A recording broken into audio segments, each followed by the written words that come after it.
Your favorite shopping destination, Value Zone Hypermart. ఇప్పుడు మన అమీర్పేట్ లో పిల్లర్ నంబర్ 1081 వద్ద. అవును, ఫస్ట్ లైవ్ షో చేశాం మేడం విశాఖపట్నంలో. ఆ లైవ్ షోకి మేము వస్తున్నాం అనేది టీవీలో లైవ్ వేస్తూ వెళ్ళారు. అంటే ఇప్పుడు లైవ్ షోకి వీళ్ళు బయలుదేరారు, ట్రైన్లో బయలుదేరారు, మొత్తం టీం అంతా వస్తున్నారు, ఇప్పుడు వైజాగ్ చేరుతున్నారు, ఇది అది ఇవన్నీ వేసారు. చాలా మచ్ సార్ట్ ఆఫ్టర్ మ్యూజిక్ డైరెక్టర్గా ఉండేవారు మీరు. అవును. మీ ఫిలాసాఫికల్ యాటిట్యూడ్ దానికి హెల్ప్ చేసిందా, లేకపోతే దూరం అయ్యారా కొంచెం? అంటే అసలు నేనులాగా ఉంటాను మేడం. నేను దేనికి ఇన్క్లైన్ అవును. ఈవెన్ ఫిలాసఫీ కూడా నాకేంటంటే మా అమ్మ నాన్న ఈ లైఫ్ ఇచ్చారు నాకు, వాళ్ళు ఒక కల్చర్ నేర్పించారు, వాళ్ళు ఒక ధర్మం ఇచ్చారు. ఆ ధర్మాన్ని నేను పర్ఫెక్ట్గా పాటించాలి అనేది ఫస్ట్ ఇది. అది నాకు నేను ప్రొఫెషనల్గా ఏ రకంగా చేసినా ఇదైతే ఫిక్స్. నా పేరు ఎలా ఫిక్సో, మా అమ్మ నాన్న పెట్టిన పేరు ఎలా అయితే ఫిక్సో, నేను ఇలాంటి కొన్ని ఇవైతే ఫిక్స్. దీని తర్వాత నేను తీసుకునే డెసిషన్స్, అంటే నేను మ్యూజిక్ పరంగా ఎంజాయ్ చేస్తున్నానా, ఫిలాసఫికల్గా ఎంజాయ్ చేస్తున్నానంటే అన్నిటికి మించి నేనుగా ఎంజాయ్ చేస్తున్నాను. First of all what am I అనేది అదే ఎంజాయ్ చేస్తున్నాను. ఈ మనిషి చేసే పనులు ఏవైతే ఉన్నాయో అవి జనం ఎంజాయ్ చేస్తున్నారు. అది మ్యూజిక్ చేసేటప్పుడు మామూలుగా ట్యూన్ ఇచ్చి రాయమంటారంట కదా మ్యూజిక్లో, ఫిలిం ఫీల్డ్లో. మీరు అలా చేశారా, లేకపోతే పాట రాయించుకుని మీరు స్వరం చేశారా? దానికి రెండు రకాలు చేశాను మేడం. యాక్చువల్లీ సినిమా ఇండస్ట్రీ ఎలా అంటే ఒకప్పుడు సాహిత్యానికి వాల్యూ ఎక్కువ ఉండేది మేడం. కేవి మహాదేవన్ గారు లాంటి వాళ్ళు ముందు సాహిత్యం వస్తేనే ఆ సాహిత్యం చూసి దానికి ట్యూన్ కట్టేవాళ్ళు. కేవి మహాదేవన్ గారు రికార్డింగ్ స్టూడియోలో లిరిక్ రైటర్ లిరిక్ పంపించేంత వరకు అలా వెయిట్ చేసేవాళ్ళు ఇన్స్ట్రుమెంటల్ ప్లేయర్స్తో. లిరిక్స్ వచ్చిన తర్వాత ఆయన చూసి కంపోజ్ చేసి అప్పుడు మ్యూజిషియన్స్కి చెప్పి ఇది పాట అని చెప్పి సింగర్స్కి నేర్పించి పాట పాడించేవాళ్ళు. రాను రాను ఇళయరాజా గారు వచ్చే టైంకి ముందు ట్యూన్ వచ్చేది. ఎందుకంటే రాజా గారు వచ్చేసరికి ఆయన తమిళియన్, ఆయన తెలుగు పాటలు ఇచ్చేసేటప్పుడు ముందు ట్యూన్ ఇచ్చేస్తే తర్వాత లిరిక్ వస్తుంది, లిరిక్ పాడించేది. అప్పటికి ట్రాక్ సిస్టమ్ వచ్చింది. ఇవన్నీ వచ్చేసరికి ముందు ట్యూన్ చేసేసి రికార్డ్ చేసేసి ఆ ట్యూన్ మీద లిరిక్ రాసుకొని లిరిక్కి పాటలు రాయడం మొదలైంది. అది ఈజీ అయింది జనాలకి. అంటే ముందు సాహిత్యం కోసం వెయిట్ చేసే కన్నా ముందు ట్యూన్ వస్తే దాన్ని ముందు రికార్డ్ చేసేద్దాం, రికార్డింగ్ ప్రాసెస్ పెద్దది కదా, ఈ ప్రాసెస్ లోపు లిరిక్స్ వస్తాయి అనే ఉద్దేశంతో ఇండస్ట్రీలో అలవాటు ముందు ట్యూన్ రావాలి తర్వాత లిరిక్ రావాలి అనేది మొదలైంది. ఇప్పుడు ఆ ప్రాసెస్ తర్వాత మేము వచ్చాం కాబట్టి ఆబ్వియస్గా మేము ముందు ట్యూన్ వచ్చిన తర్వాత రికార్డింగ్ అవుతుండగా లిరిక్స్ వస్తుంది, అప్పుడు మేము రికార్డ్ చేయడం అది జరుగుతుంది. కానీ కొంతమంది మ్యూజిక్ డైరెక్టర్స్ ఇప్పుడు కూడా ఉన్నాము, మేము సాహిత్యం బట్టి కూడా మ్యూజిక్ చేస్తాం, మ్యూజిక్ బట్టి కూడా సాహిత్యం రాయించుకుంటాం. అది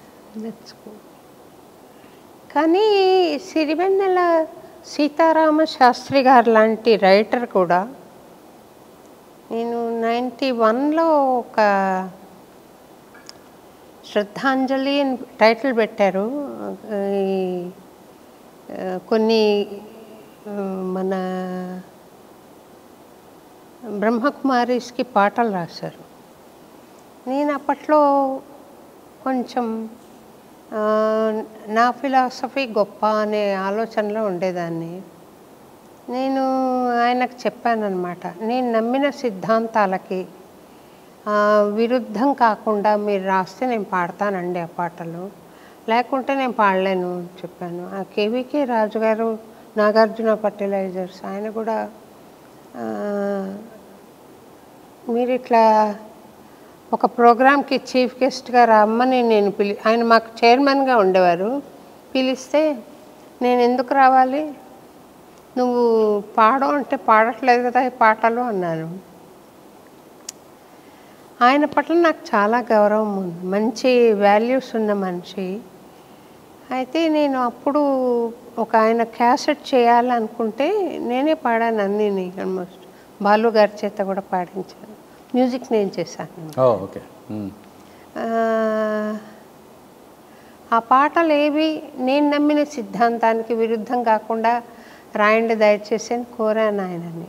కానీ ఆయన యోగమిది అమోఘమిది ఆ పాట నేను పాడాను, ఆయన రాసిన పాట. ఏమన్నారంటే నాకు ట్యూన్ ఇయ్యి, నేను రాస్తాను, బెటర్గా వస్తుంది. నేను ఊరికే సాహిత్యం రాసి అని అంటే నేను అట్లా రాయలేను అన్నారు. అది అలవాటు కొద్దీ అట్లా అలవాటు కొద్దే అని చెప్పొచ్చు. ఎందుకంటే అప్పటికే ట్యూన్స్కి రాయడం ఆయనకి బాగా ఈజీ అయిపోయింది ఆ అలవాటు. బట్ ఏమీ అంటే ఎవరు లేనప్పుడు ఆయనంతటా ఆయన కూర్చుని ముందు సాహిత్యం రాసి ఆయనే పాడుకుని చేసిన పాటలు కూడా చాలా ఉన్నాయి. జగమంత కుటుంబం నాది అలాంటి పాటే ఆయన ముందు రాసుకుని ఆయనంతటా ఆయన పాడుకున్నారు. ఆ తర్వాత బయటకి ఇచ్చారు. అది నాకు ఆశ్చర్యం కలిగింది అప్పుడు. అసలు ఆయన ట్యూన్ ఇవ్వమంటే అంటే అప్పుడు అది ట్రెండ్ నడుస్తుంది మేడం. కరెక్ట్గా రాజా గారు ఆ టైం నడుస్తుంది కదా, కోటి గారు, రాజా గారు, అవన్నీ అవుతున్నప్పుడు అందరూ ఆ టైంలో అందరు ముందు ట్యూన్ ఇచ్చేసేవాళ్ళు. ఇంకా ట్యూన్ వింటూ అలా రాయడం అదొక సెకండ్ నేచర్ అయిపోయింది రాయడం అలా. ఇప్పుడు మీకు ఎలాగైనా కూడా you feel comfortable to news paper ఇచ్చిన కంపోజ్ చేస్తాం. సంతోషం అండి. సవ్య సాచిత్వం.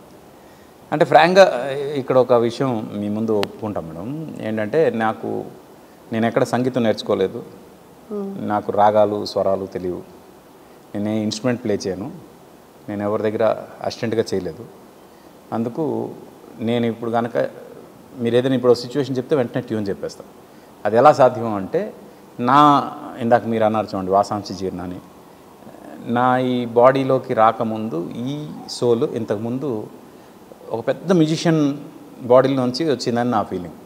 అతని కోరికలన్నీ ఈ బాడీ త్రూగా తీర్చుకుంటున్నాడు అని నా ఫీలింగ్. మీ పేరెంట్స్కి కూడా సంగీతం మీరు ఒక్కరే? సంతోషాన్ని. మీ మాట వాస్తవమై ఉండాలి అప్పుడు. నేనైతే నమ్ముతాను మేడం అది. ఎందుకంటే నాకు వేరే ఏమీ లేదు. అంటే 2 సార్లు సంగీతం నేర్చుకునే ప్రయత్నం చేశాను, వర్ణాల దగ్గరే అయిపోయింది. అది ఉషా ఒక పాట పాడింది తూనీగా తూనీగా అని, మీదే కదా? అంటే నేను చేసిన సినిమాలో ఉంది. మీరు ట్యూన్ చేసింది మనసంతా నువ్వే సినిమాలో. ఉషాకి ఇది వచ్చింది మేడం, ఇది స్టేట్ అవార్డు, చినుకు తడికి చిగురు తొడుగు పువ్వు అమ్మ అనే పాట. విన్నానండి అది. ఆ పాటకి స్టేట్ అవార్డు వచ్చింది తను. మంచి పాట, మంచి ట్యూన్స్ అండి. ఆ 2 కూడా మీరు లిల్టింగ్ ట్యూన్స్ చేశారు, చక్కటి ట్యూన్స్ బాగా చేశారు. నేను ఆలోచన చేస్తున్నది ఏమంటే, ఎందుచేతనని ముందు ఉన్నంత ప్రాపకంలో మీరు ట్యూన్స్ చేయట్లేదు సినిమాలకి. అంటే నేనే ఒక పాయింట్లో నేను చేయట్లేదని అనౌన్స్ చేశాను మేడం. అదే ఆలోచన చేస్తాను. మీరు మీ స్పిరిచువాలిటీ లేదు, అప్పటికి ఇంకా స్పిరిచువాలిటీ స్టార్ట్ అవ్వలేదు. స్పిరిచువల్ జర్నీ ఈ మధ్య స్టార్ట్ అయింది భగవద్గీత చేసిన దగ్గర నుంచి. బట్ ఇది కూడా వన్ ఆఫ్ ది, అంటే నేను బతికున్నాడు నాకు తెలిసి నా స్పిరిచువాలిటీ ప్రపంచానికి తెలియాలనే ఉద్దేశంతో చేస్తుంది తప్పితే నా ప్రొఫెషన్ మాత్రం నేను ఎప్పుడు దానికే ఫస్ట్ ప్రిఫరెన్స్ ఇస్తాను. ఎందుచేతనని దూరం వచ్చేసారు? ఏదో ఒక చిన్న ఒక దగ్గర చిన్న మనస్పర్ధలు అనిపించింది నాకు అక్కడ కరెక్ట్ అనిపించక ఇంకా సరే నేను చేయట్లేదు మ్యూజిక్ అని అనౌన్స్ చేశాను. ఆర్పి మీకు చెప్పేంత దాన్ని కాదు, కానీ లోకం మీకు తెలీదా? అసూయ పరులు ఉంటారు, ఎదిగే వాళ్ళని వెనక్కి లాగాలని చూస్తారు. అలాంటి వాటికి మనం స్పందించి మనం దూరం అయిపోతే మీ టాలెంట్ ఏం కావాలి? అంటే నేను ఎప్పుడు తీసుకునే నిర్ణయాలకు ఎప్పుడు రిగ్రెట్ అవ్వను మేడం. ఎందుకంటే ఆ క్షణంలో ఆ నిర్ణయం నాకు కరెక్ట్ అనిపించి తీసుకున్నాను అంతేగాని ఇప్పుడు నేను మ్యూజిక్ డైరెక్టర్ అవ్వాలనే నిర్ణయం కూడా మ్యూజిక్ రాకుండా మ్యూజిక్ డైరెక్టర్ ఎలా అవుతావు అంటే నేను చేయగలను నమ్ముతున్నాను కాబట్టి అవుతాను అని చేశాను. అలాగే ఆ టైంలో ఇప్పుడు నేను చేయకూడదు అనుకుంటున్నాను అని అనౌన్స్ చేశాను, అంతే, యాజ్ సింపుల్ యాజ్. ఇప్పుడు ఆ పాటలు, ఇప్పుడు చినుకు తొడిగి ఆ పాట కానీ, తునిగా తునిగా కానీ, నా కళ్ళలో నీ ఉండిపోవా కానీ, ఈ పాటలన్నీ మంచి బాణీలు కదా. మీకు సంగీతం వచ్చా, నేర్చుకున్నారా లేదా అనేది ప్రసక్తి కాదు, మీరు క్రియేట్ చేయగలరా లేదా అనేది. అలా చేయగలిగినప్పుడు అది టాలెంట్, భగవంతుడిచ్చిన టాలెంట్. తద్వారా ఇంకా జనాలకి మీరు చక్కటి వినోదాన్ని కూర్చుండవచ్చు. ఎందుచేతన ఆర్పి హ్యాస్ చోజన్ దిస్ పాత్ అని నాకు ఒక ఆలోచన. మళ్ళీ స్టార్ట్ చేస్తున్నాను మేడం. అంటే కొన్ని సినిమాలు అడుగుతున్నారు, నేను కథ నచ్చితే చేయడానికి రెడీగా ఉన్నా. ఎందుకంటే ఆ గ్యాప్ వల్ల జనమే కాదు నేను కూడా మిస్ అవుతున్నాను ఫీలింగ్ వస్తుంది. నా మ్యూజిక్ నేను మిస్ అవుతున్నాను, అందుకు మళ్ళీ స్టార్ట్ చేస్తున్నాను. త్వరలో మంచి మ్యూజిక్ వింటారు. మీరు మళ్ళీ స్టార్ట్ చేయాలి. చాలా చక్కటి పాటలు మీ ద్వారా స్వర రచనలు బయటికి వచ్చి చక్కటి ప్రజాదరణ పొంది మీరు మంచి ఫామ్లోకి రావాలి మళ్ళీ అని నేను మనస్ఫూర్తిగా కోరుకుంటున్నాను. నిన్నే ఈటీవీ విన్లోని ఒక షార్ట్ ఫిల్మ్ రిలీజ్ అయింది మేడం.